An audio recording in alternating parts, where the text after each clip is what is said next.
హల్లెలూయా. సరే, దేవుని వాక్యాన్ని మనం విందాము. సామెతల గ్రంథము 31వ అధ్యాయాన్ని మనము చూస్తే ఒక కుమారుడు మాటలు, ఒక తల్లి మాటలు మనము చూస్తున్నాం. సామెతలు రాసినది సొలొమోను మహారాజు. సొలొమోను అనే మాటకు శాంతియుతమైన అనే అర్థం వస్తుంది.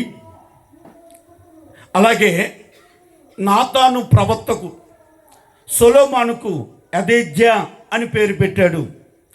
ఆ మాటకు యెహోవాకు ప్రేమైన వాడు అని మరి రాయబడి ఉంది. అలాగే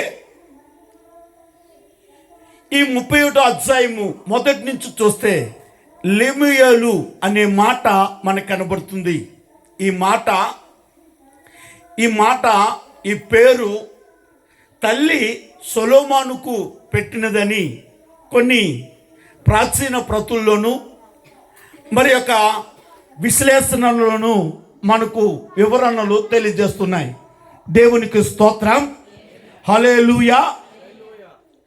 ఒక కుమారుడు తన తల్లిని గూర్చి మాట్లాడుతున్న మాటలుగా ఈ మాటలు మనకు తెలియజేయబడుతున్నాయి. మనము చూస్తే వాక్యము ఈ గ్రంథములో ఉన్న, ఈ లేఖనాల్లో ఉన్న స్త్రీ మనము చూస్తే ఈమె సద్గుణవతి అయిన స్త్రీ, లేదంటే ఒక మంచి భార్యకు అర్హత కలిగిన స్త్రీగా కనబడుతుంది. ఈ రోజున దేవుని సన్నిధిలోనికి వచ్చిన పురుషుడే కానీ స్త్రీయే కానీ వారు ఎవరు అంటే సంఘము స్త్రీకు పోల్చబడినది. సంఘము స్త్రీలకు పోల్చబడినది కనుక వాక్యం అంటుంది. సామెతల్లో మనం చూస్తే గుణవతి గల భార్య అరుదు, అటుది దొరికిన ఎడల అమూల్యము కన్నా కోరదగినది అని వాక్యం చదివిస్తుంది. ఇంకా మనము చూస్తే జ్ఞానవంతురాలు తన ఇల్లును కట్టుకొనును, మూఢురాలు తన ఇల్లును ఊడబెరుకుకొనును అని తెలియజేయబడుతుంది. ఈ రాత్రి దేవుడు మనతో మాట్లాడుతున్న మాట ఏమిటో తెలుసా? దేవుడు అంటున్నాడు, ఆమె నారబట్టలు వేయించి అమ్మెను, నడుకట్టు వస్త్రులకు అమ్మెను, బలము ఘనత ఆమె వస్త్రములు.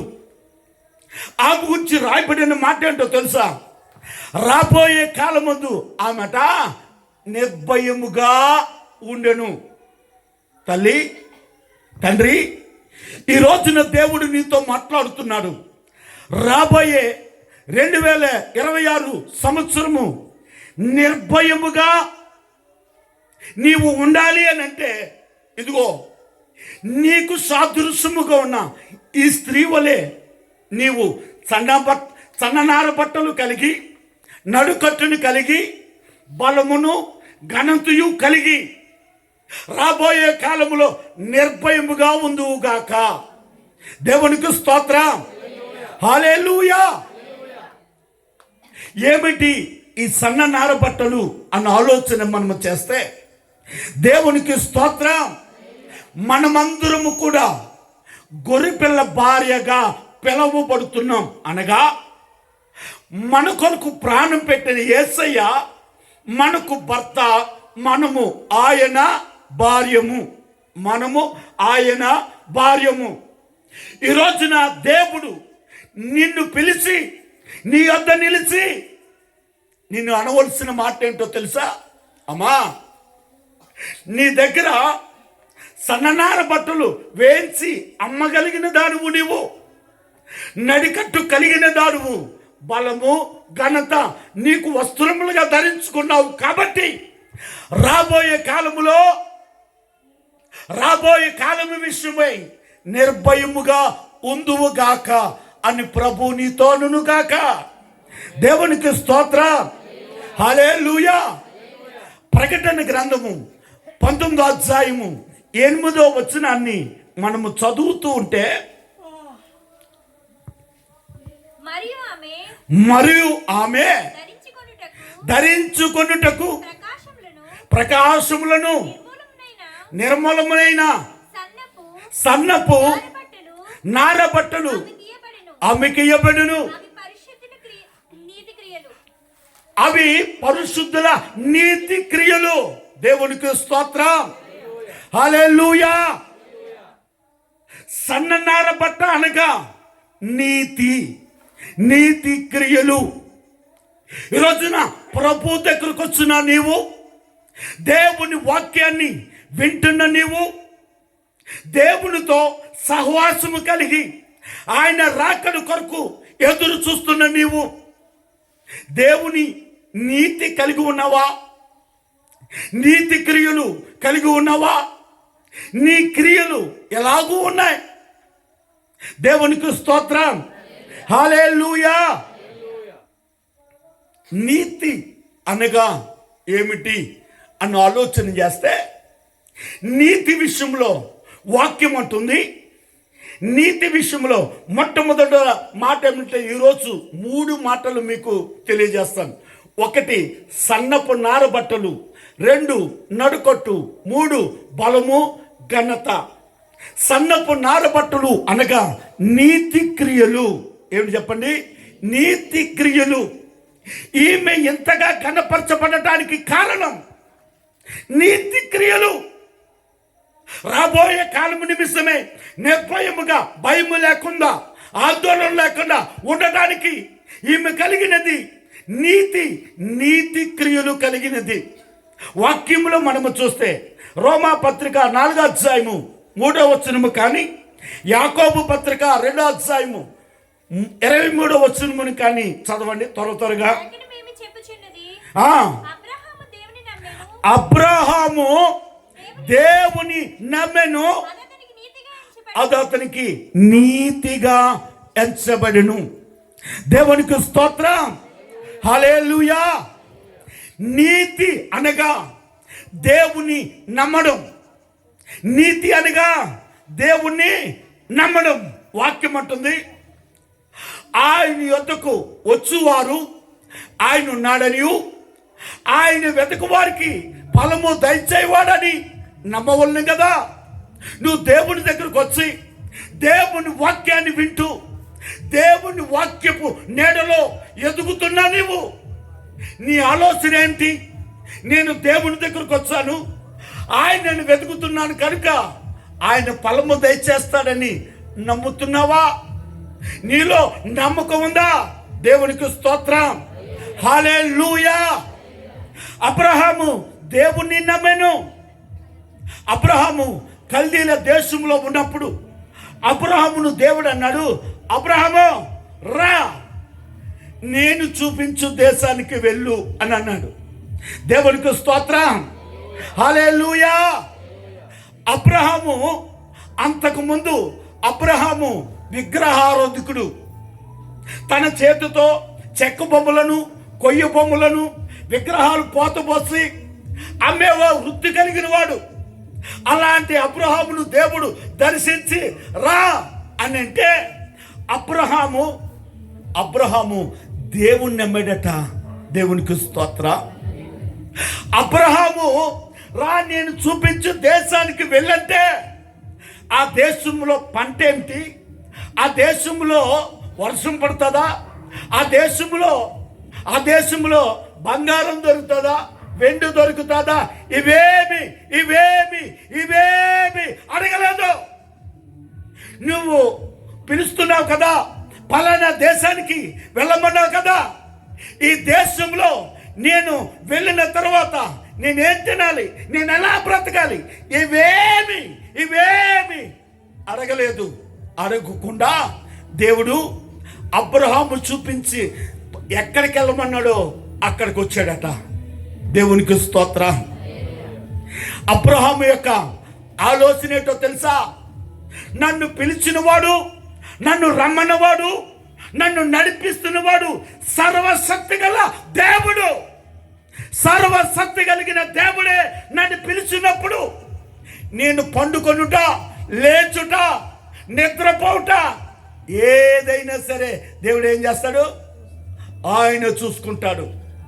ఒక్క మాటలో చెప్పనా, దేవుని చేతిలో అబ్రహాము కీలు బొమ్మగా అయిపోయాడు. కీలు బొమ్మను చూడండి, దానిలో ప్రాణం లేదు, దానిలో జీవం లేదు. అది నువ్వు నడిపిస్తే నడుస్తుంది, నువ్వు కదిలితే కదులుతుంది, కదిలిస్తే కదులుతుంది. అలాగనే అబ్రహాము దేవుని చేతిలో కీలు బొమ్మగా మారిపోయాడు. దేవునికి స్తోత్రం. హల్లెలూయా, హల్లెలూయా. ఈ రోజున అందుకే అబ్రహాము విశ్వాసులకు తండ్రి అయ్యాడట. అబ్రహాము విశ్వాసులకు తండ్రి అయ్యాడట. అంత మాత్రమే కాదు, ఆ పునాది కలిగిన ఆ పరలోకపు పట్టణాన్ని ఆత్మనేత్రంతో సూచినవాడు అబ్రహాము. దేవునికి స్తోత్రం. రోజున దేవుని దగ్గరికి వచ్చావు, దేవుని పిలుపుని విన్నావు. దేవుని దగ్గరికి వచ్చిన నీకు అబ్రహాముకి తేడా ఉందా? అబ్రహాము నమ్మిక నీతిగా ఎంచబడింది. అబ్రహాము దేవుని నమ్మను, అతనికి నీతిగా ఎంచబడింది. రోజున సన్నపు నార బట్టలను, నీతి వస్త్రాన్ని నువ్వు కలిగి ఉంటే నీ కుటుంబం, నీ పిల్లలు, నీ భర్త, నీ గ్రామం, నీ సంఘము రాబోతున్న కాలంలో నిర్భయముగా బ్రతుకుతారు. ఈ రోజున ప్రభు దగ్గరికి వచ్చావు, అమ్మా దేవుడు నీతో మాట్లాడుతున్న మాట ఏంటో తెలుసా? అబ్రహాముకున్న నీతి, అబ్రహాము దేవుని చేతిలో కీలు బొమ్మగా అయిపోయిన అంత గొప్ప నీతి మనము కలిగి ఉన్నామా? దేవునికి స్తోత్రం. హల్లెలూయా. ఆమెట తన కుటుంబం కొరకు సన్ననాల బట్టలు నేయించి అమ్ముతుందట. రోజున దేవుడి దగ్గరకు వచ్చావు, నీ కుటుంబం దేవుడి దగ్గర నడిపింపబడటానికి, విశ్వాసము లేని నీ భర్త దేవుడి దగ్గరికి నడిపింపబడటానికి ఏ నీతి క్రియలు నీలో ఉన్నాయి? దేవునికి స్తోత్రం. హల్లెలూయా. ప్రభు దగ్గరకు వచ్చాము, ఊరకనే పోవడానికి రాలే. దేవునికి స్తోత్రం. నీతి అనేది ఎంత గొప్పదో తెలుసా? వాక్యములో మనము చూస్తే ఏప్రిల్ రాసిన పత్రిక 11వ అధ్యాయము 4వ వచనాన్ని మనము చదివితే, విశ్వాసమును బట్టి హేబేలు కయీను కంటే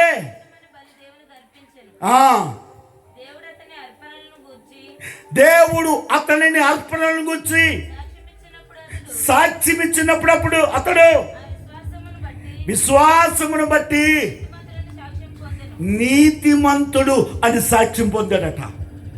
దేవునికి స్తోత్రం. కయ్యనున్నాడు, హేబేలున్నాడు. హేబేలు కయ్యను దేవుని సన్నిధిలో వారు అర్పణ తెచ్చినప్పుడు దేవుడు అంటాడు, కయ్యను హృదయాన్ని చూస్తున్నాడు, హేబేలు హృదయాన్ని చూస్తున్నాడు. యేసయ్య బలిని కోరుకునే దేవుడు కాదు, హృదయాన్ని కోరుకునే దేవుడు. దేవునికి స్తోత్రం. ప్రభు దగ్గరికి దేవుడి దగ్గరకు వచ్చిన నీవు, నీ హృదయము ప్రభు దగ్గర ఎలా ఉంది? కయ్యను వచ్చాడు, హేబేలు వచ్చారు. వారిద్దరూ కూడా వారి కానుకతో పాటు వారు హృదయాన్ని కూడా తీసుకుని వచ్చారు. దేవునికి స్తోత్రం. హల్లెలూయా. ఈ రాత్రి దేవుడు నీతో మాట్లాడుతున్న మాట ఏంటో తెలుసా? ఇదిగో కయ్యను హృదయాన్ని చూశాను, హేబేలు హృదయాన్ని చూశాను.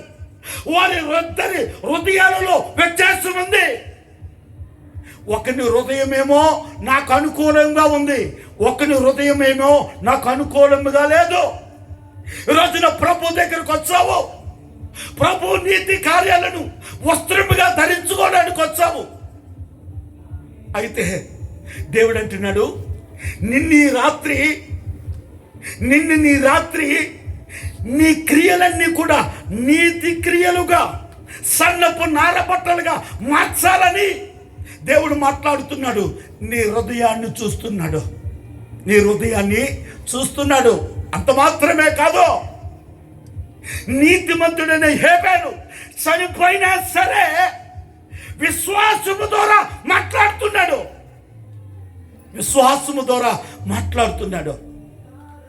ఈ రాత్రి ప్రభు నీతో మాట్లాడుతున్నాడు. నీ హృదయాన్ని దేవుడు చూస్తున్నాడు. నీ హృదయము దేవునికి అనుకూలత కలిగిందా? అనుకూలతగా ఉన్నావా? ఒకవేళ లేకపోతే, యేసయ్యా ఒకవేళ నా హృదయము కయ్యను హృదయముగా ఉంటే హేబేలు హృదయముగా మార్చు నాయనా. హేబేలు తన హృదయాన్ని అర్పించి, తన అర్పణను అర్పించి నీతిమంతుడిగా ఎంచబడ్డాడు. ఈ రోజున నీవు నీతిమంతురాలుగా ప్రభువుకి అంగీకరింపబడాలి. దేవునికి స్తోత్రం, హల్లెలూయా. అందుకే 132 కీర్తనలు మనం చూస్తే 9వ వచనములో,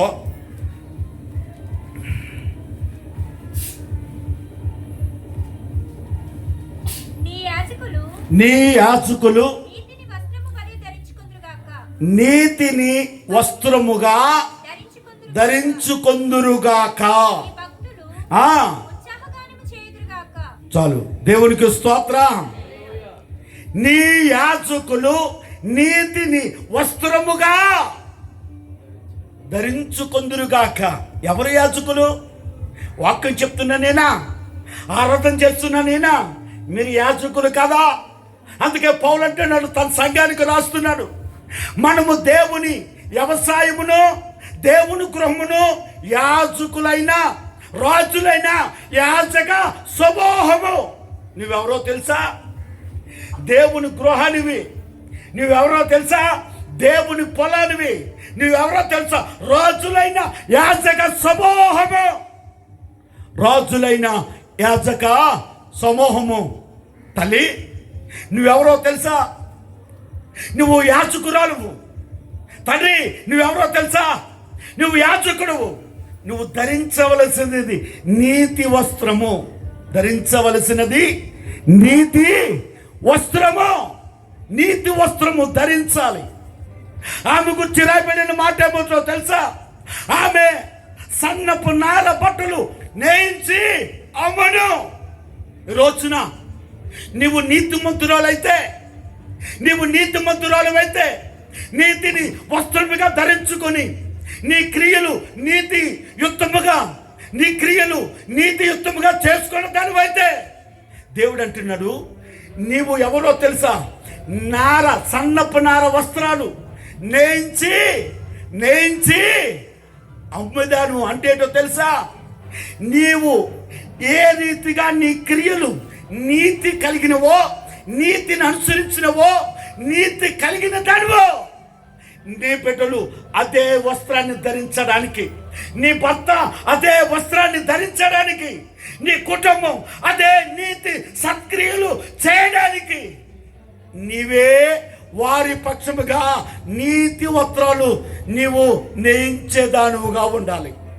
దేవునికి స్తోత్రం, హల్లెలూయా, హల్లెలూయా. రాబోయే కాలములో ఈ స్త్రీ రాబోయే కాలములో నిర్భయముగా బ్రతుకుతుందట. ఈ రోజున రాబోతున్న 2026 సంవత్సరములో నీ కుటుంబం నిర్భయముగా, నీ పిల్లలు నిర్భయముగా, నీ భర్త నిర్భయముగా కీడును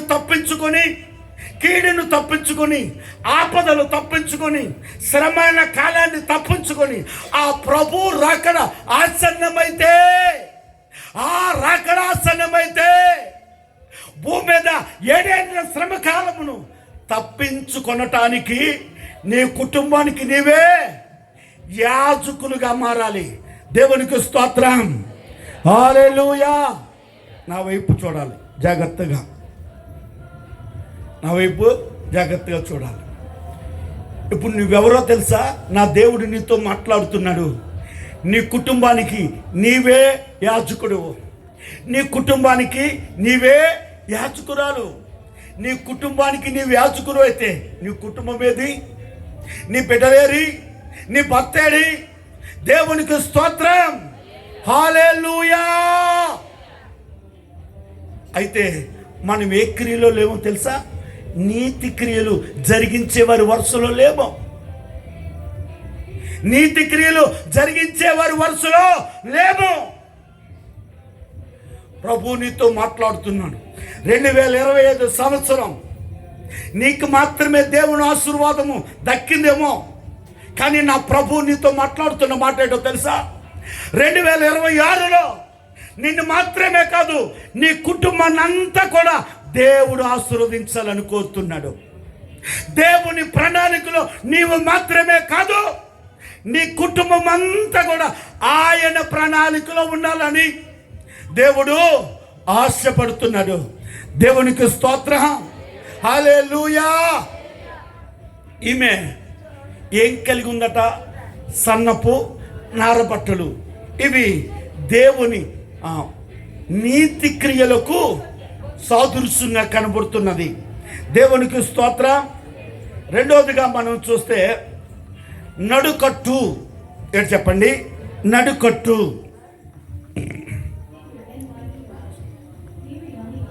ఒక్క మాటలో మనం చెప్పాలంటే ఆయన ఆజ్ఞలను అనుసరించి నడవడమే నీతి. రెండవదిగా చూద్దాం. దేవునికి స్తోత్రం. హల్లెలూయా. నడుకట్టును వర్తకులకు అమ్మెను. నడుకట్టుట వర్తకులకు అమ్మెను. నడుకట్టు దేనిని సూచిస్తుంది అని అంటే, నడుకట్టు ఒక మాటలో చెప్పాలంటే మేము కట్టుకుంటాం కదా, బెల్ట్ అన్నమాట. మా ప్యాంటుకి మేము కట్టుకుంటాం కదా బెల్టు.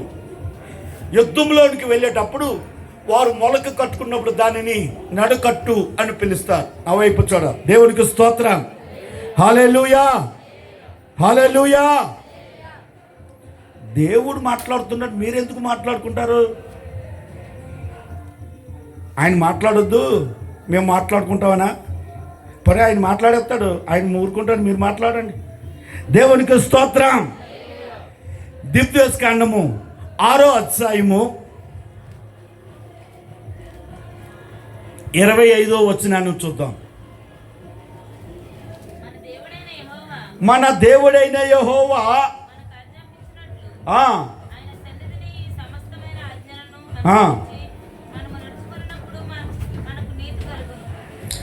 మనకు ఆయన సన్నిధిని సమస్తమైన ఆజ్ఞలను అనుసరించి మనము నడుచుకున్నప్పుడు మనకు నీతి కలుగును.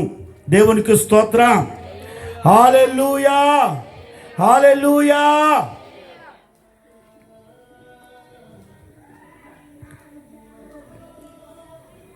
సమయము ఎంతైందో ఒకసారి చెప్పండి నాకు. 11 ఏంటి? సరే, ఇంకొక 10 నిమిషాల్లో వాక్యాన్ని ముగిస్తాను. చాలా కార్యక్రమాలు ఉన్నాయి కాబట్టి దేవునికి స్తోత్రం. రెండో మాట చెప్పుకుందాం. రెండోది నడుకట్టు అనగా దేవుని తోడు. నడుకట్టు అనగా చెప్పండి, దేవుని తోడు. ఇర్మియా గ్రంథము 13వ అధ్యాయము 11వ వచనాన్ని చదువుదాము.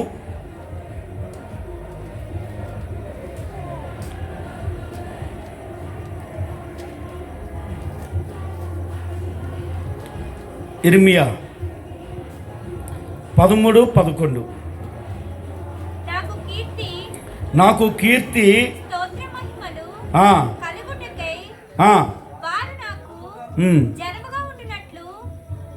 నేను చదువుతా. నేను చదువుతాను. 13వ అధ్యాయము 11వ వచనం మధ్యలోంచి నేను చదువుతాను. నడికట్టు నరుని నడుమునకు అంటుయున్న రీతిగా నన్ను అంటుయుండజేసేటివి. మళ్ళీ చదువుతాను, వినండి. నడికట్టు నరుని నడుముకు అంటుయున్న రీతిగా నన్ను అంటియుండ చేసేటివి. దేవునికి స్తోత్రం. హల్లెలూయా. ప్రవక్త అంటున్నాడు, నరునికి నడికట్టు నరుని నడుముకు అనగా ఒక మనుషుడు నడుముకు నడుకట్టు ఎలా కట్టుకుంటాడో, దేవా నీవు నన్ను అలాగా అంటూ ఉండే కృపనిచ్చావు. దేవునికి స్తోత్రం. ఒక మనుషుని నడుకట్టు అనగా బెల్టు ఆ మనసుకి ఎలాగున పట్టుకుని ఉంటుందో ఏం జరుగుతుంది? కథలతో వాక్యం చెప్తుంది.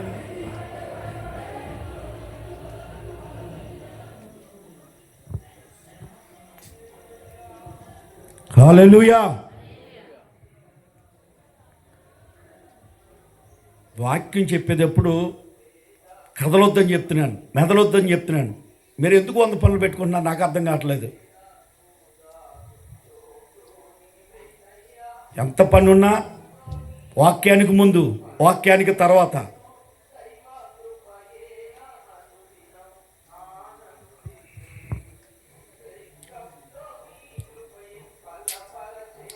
నరుని నడుముకు నడుకట్టు అంటున్న రీతిగా దేవుడట నీ నడుముకు అంటి ఉండే దేవుడు, అంటి ఉండే దేవుడు.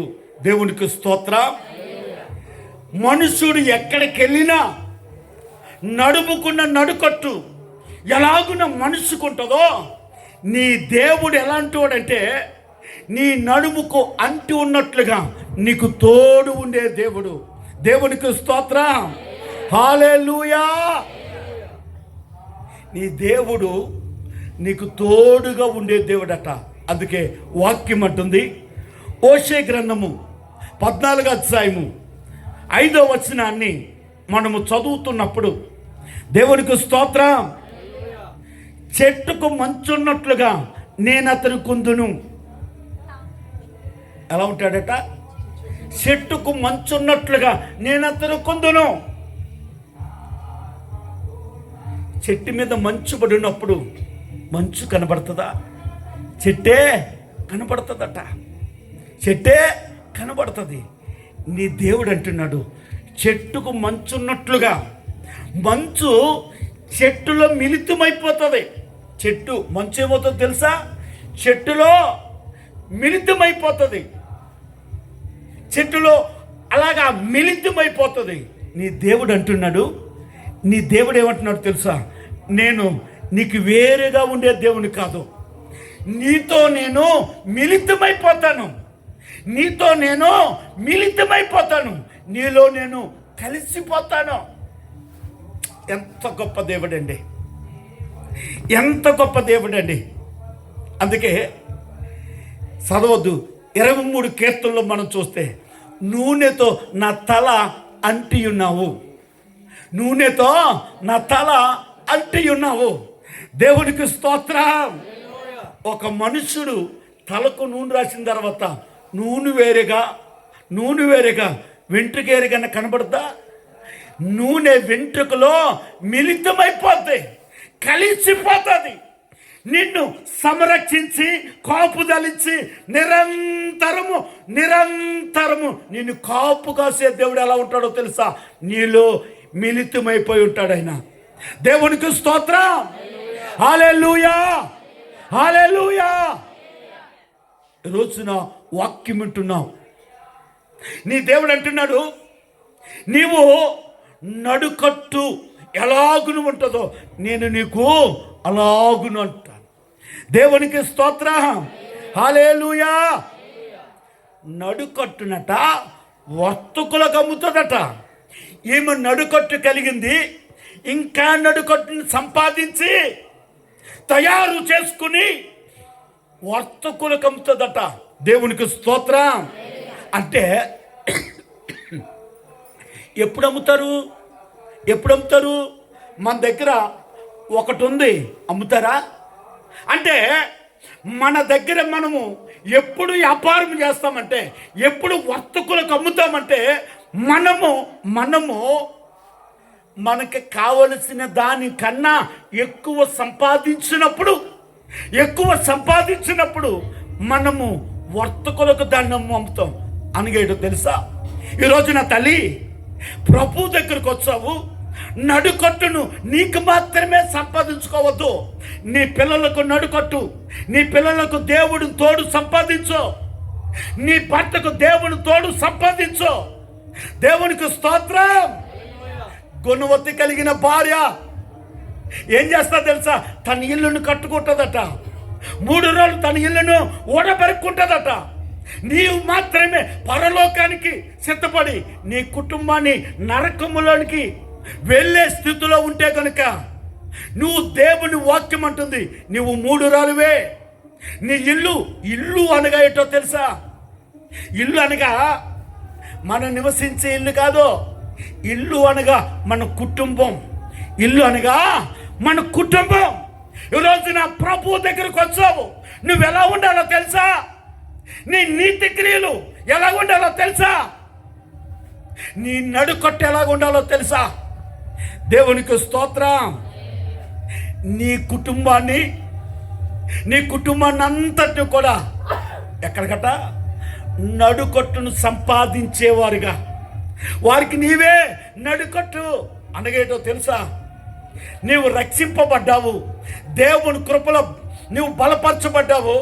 అయితే నీవు నీ బిడ్డలకు సువార్త నేర్పించేదానివిగా ఉండాలి, వాక్యము నేర్పించేదానిగా ఉండాలి, ప్రార్థన నేర్పించేవారుగా ఉండాలి.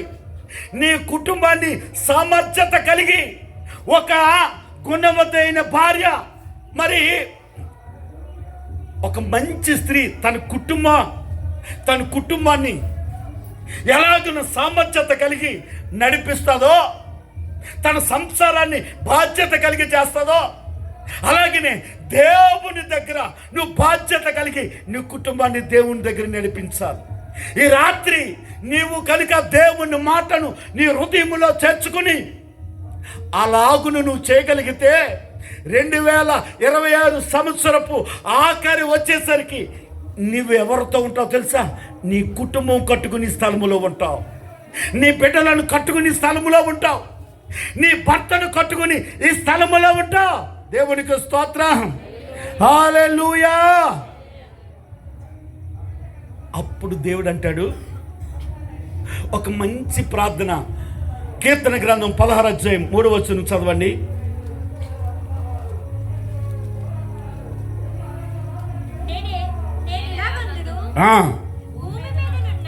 భూమి మీదనున్న భక్తులే శ్రేష్ఠులు, వారు కేవలం ఇష్టలు. ఈరోజున నీవు సన్నపు నారబత్తలను, నీతి వస్త్రాలు కలిగి, మడికట్టు నడికట్టును తోడు కలిగి నువ్వు ఉండగలిగితే దేవుడు అంటాడు, భూమి మీద భక్తులే శ్రేష్ఠులు, వారు నాకు కేవలము ఇష్టలు. అంత మాత్రమే కాదు, యెహోవా నా స్వాస్థ్య భాగము, నా పానీయ భాగము నీవే. దేవుడు అంటాడు, నీ స్వాస్థ్యము నీవే అంటాడు.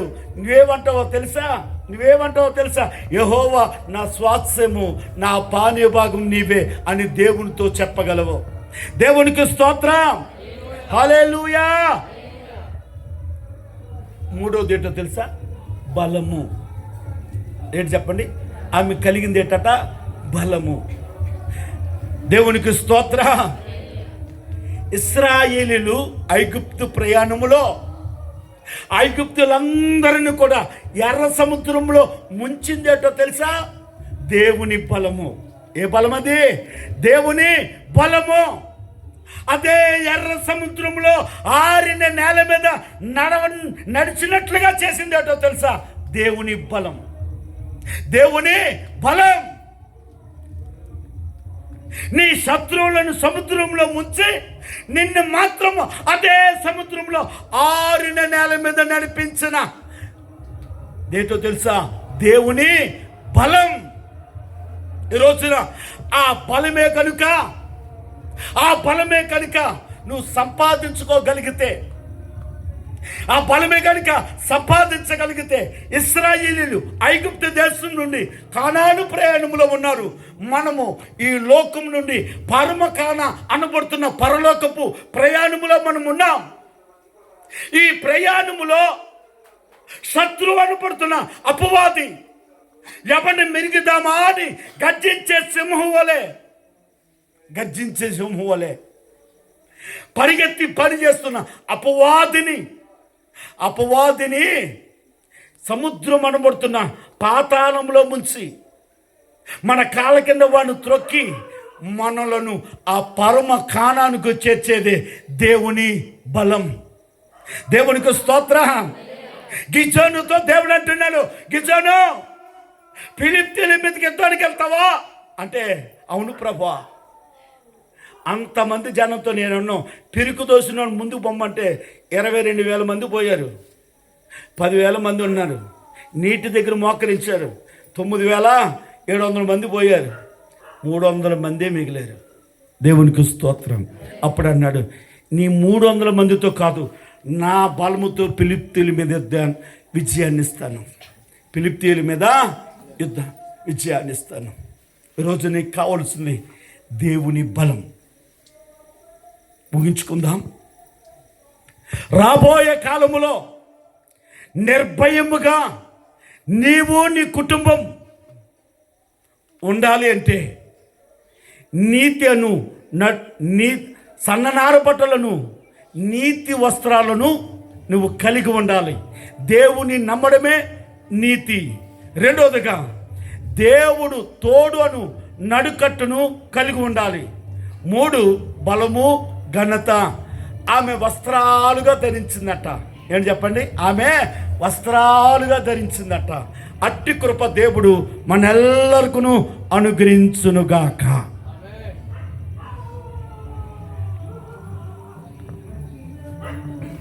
ఒకసారి నాకు ఫోన్ ఇచ్చేయండి. అది